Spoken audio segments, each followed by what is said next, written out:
साथ कहता हूं, और सनातन का तात्पर्य है इंक्लूसिव सनातन। सनातन अपने आप में इंक्लूसिव है, एक्सक्लूड नहीं करता है कि मुसलमान, क्रिश्चियन, पारसी, कुछ नहीं।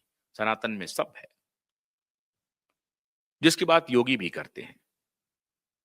तो सनातन के मुद्दे पर मैं प्रधानमंत्री के साथ खड़ा हूं, मजबूती के साथ खड़ा हूं। अभी तो मैं कल आपको और एक चीज बताने वाला हूं कि सनातन का जो मामला था, जो संग नहीं कर पाया, कौन कर रहा है, बताऊंगा आपको। लेकिन ये जो ड्रग कार्टेल को जो फोन गया है ना, तो पूरा मामला हड़बड़ा गया है। ये भी तहकीकात हो रही थी कोविड के दौरान।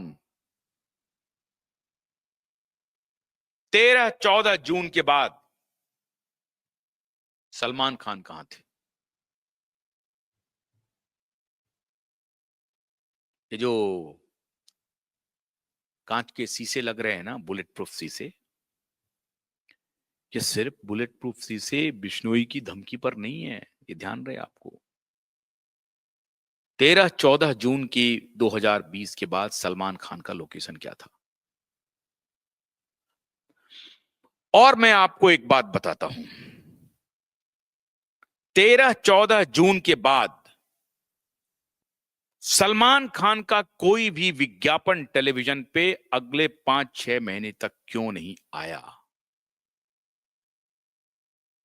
क्यों नहीं आया? पता कीजिए आप, पता कीजिए क्यों नहीं आया। शेरा कहां था?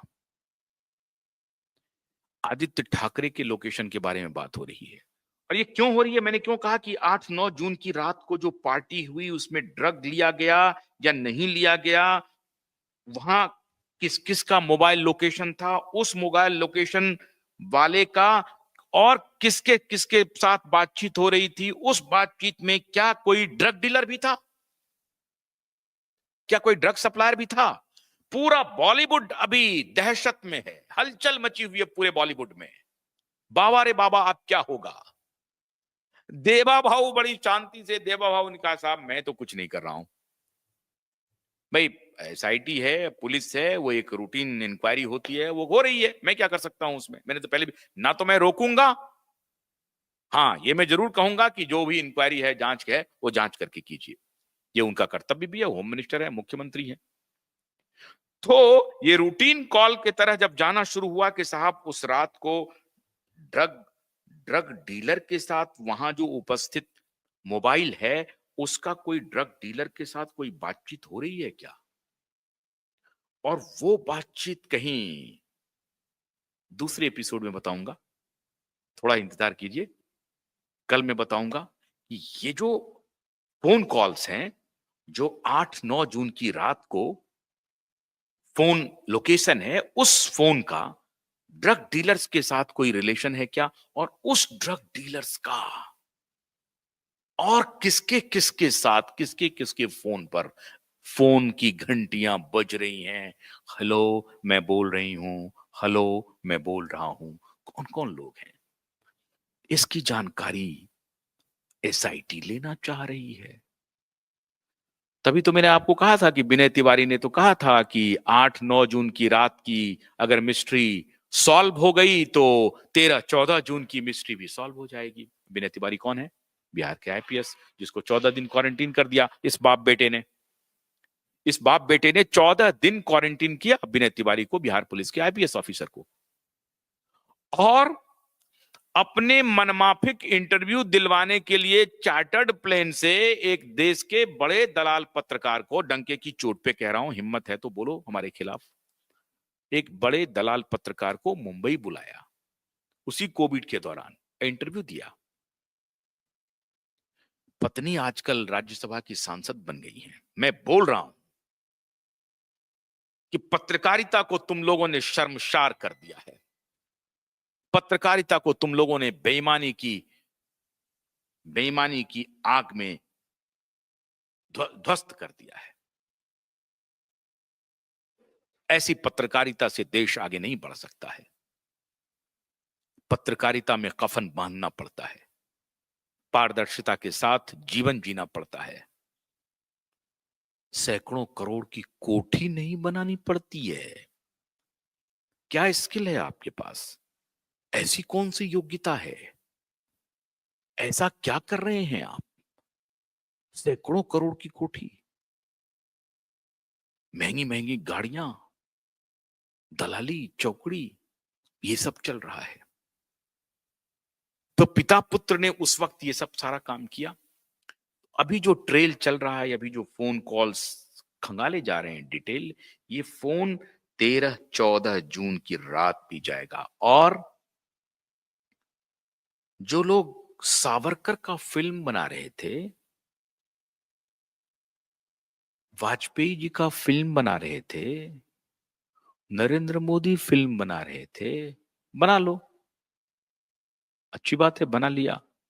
लेकिन उन फिल्म को बनाने से तुम बच जाओगे, ऐसा होने वाला नहीं है। मैंने कहा ना, नेता इंतजार करते हैं वक्त का, और वक्त जब उचित होता है तो नेता अपनी कार्रवाई शुरू कर देता है। 1 तारीख को गढ़चिरौली चले गए, नक्सली से सरेंडर करवा लिया, लेकिन इधर कुछ कुछ और आदेश भी दिया जा चुका, आदेश भी दे दिया गया।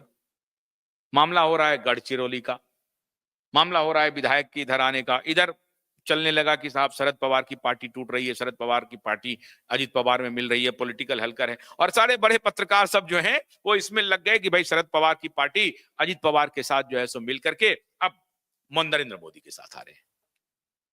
उधर बाप बेटे की सांसें रुक रही हैं साहब, कि ये अजित पवार के साथ अगर शरद पवार चले गए तो मेरा क्या, मेरी तो पार्टी एकनाथ शिंदे के साथ है, तो देवा भाव किसी तरीके से बचाओ। पार्टी तो गई ही, चुनाव तो हारे ही, मिट्टी पलीद हुई ही, अब जेल जाने की जो बारी हो रही है उसका क्या करें? तो एसआईटी क्या कर रही है साहब? मुंबई पुलिस क्या कर रही है? फोन कर रही है, हाँ साहब भाई ये लोकेशन पर आपका फोन नंबर पाया गया था, आप कहां थे उस दिन, हाजिर होइए। परेशान हो रहा है, अपने आका आका आका आका, दूसरे आका, सबसे बड़े आका तक संदेश जा रहा है। अब इधर से आ रहा है, इधर से एक खबर आ गई साहब, बिश्नोई साहब ने धमकी दे दिया है, फिर से इंटेलिजेंस रिपोर्ट ने जाकर के बताया कि साहब मैं तो आपकी सुरक्षा के लिए सारा काम कर रहा हूं, लेकिन ये जो कांच के शीशे हैं इसको हटाइए, इसमें बुलेट प्रूफ शीशे लगा दीजिए। बुलेट प्रूफ शीशे लगा दिए साहब। पुलिस भी आ गई बहुत ज्यादा संख्या में, कांटों का वायर भी चारों तरफ लग गया साहब कि कोई ऊपर न चढ़ जाए। फिर बुलेट प्रूफ कार भी आ गई। कब तक होगा ये काम? आपने ऐसा कृत्य किया ही क्यों जो आज आपको छुप छुप करके रहना पड़ रहा है? छुप छुप के रहना पड़ रहा है। कोई ऐसा सिरफिरा नहीं है कि सलमान खान को ही सब निशाने पर लेगा। और भी एक से एक एक्टर हैं। शाहरुख खान को यकाप एक बार दो बार कभी धमकी मिल गई होगी, आमिर खान को तो कोई धमकी नहीं मिली। ऐसा भी नहीं है कि आमिर खान को पैसे कम है, अगर किसी को पैसे ही मांगने हैं तो आमिर खान को भी धमकी मिल जाती, सलमान को मिल जाती, और भी बड़े बड़े एक्टर हैं, अक्षय कुमार हैं, उनको मिल जाती धमकी। सलमान को ही धमकी क्यों मिल रही है? ये तो सोचने वाली बात है। इस पर विचार होगा या नहीं होगा? विचार तो आपको करना पड़ेगा कि सलमान खान को धमकी आखिर क्यों मिल रही है, ये बुलेट प्रूफ के शीशे क्यों लगाए जा रहे हैं। तो फोन के जो ट्रेल हैं वो मैं आपको कल बताऊंगा, फोन के ट्रेल कल बताऊंगा। लेकिन मैंने आपको कहा था ना कि जनवरी में दहशत हो जाएगी, घबराहट हो जाएगी, बॉलीवुड नाचने लगेगा, और बॉलीवुड नाच रहा है। बॉलीवुड नाचने लगेगा और बॉलीवुड नाच रहा है घबराहट से। क्या करें, कैसे करें? स्टेट एक्टिव, उधर से माफिया एक्टिव, सरगना एक्टिव। आप अभी तक चला रहे थे अपना साम्राज्य, वो कह रहा है हम तो पूरी दुनिया में साम्राज्य चला रहे हैं। साहब कनाडा में ट्रूडो का इस्तीफा हो गया। अब आप कहेंगे कि ट्रूडो से लॉरेंस का क्या रिश्ता है? सवाल है कि जब दो बड़ी एजेंसियां, कोई कहेगी नहीं ये बात, लेकिन अमेरिकी इंटेलिजेंस एजेंसी अगर भारतीय एजेंसी के साथ मिल करके कोई काम कर रही है, तो मैं तो ये नहीं कहूंगा कि भारत की एजेंसी ने ये करवा दिया, वो करवा दिया, वो भाई तो अपना कनाडा का मामला है, अपना काम है। लेकिन भारत अब कमजोर देश नहीं है। पूरी दुनिया को इस बात का एहसास हो जाना चाहिए कि भारत की भी खुफिया एजेंसी, भारत की भी सेना, भारत की भी इंटरनल इंटेलिजेंस एजेंसी, भारत की भी पुलिस दुनिया में अब किसी से कमतर नहीं है। MI5, MI6 और FBI, CIA, ये सब gone are the days. Indian intelligence agencies are more competent nowadays.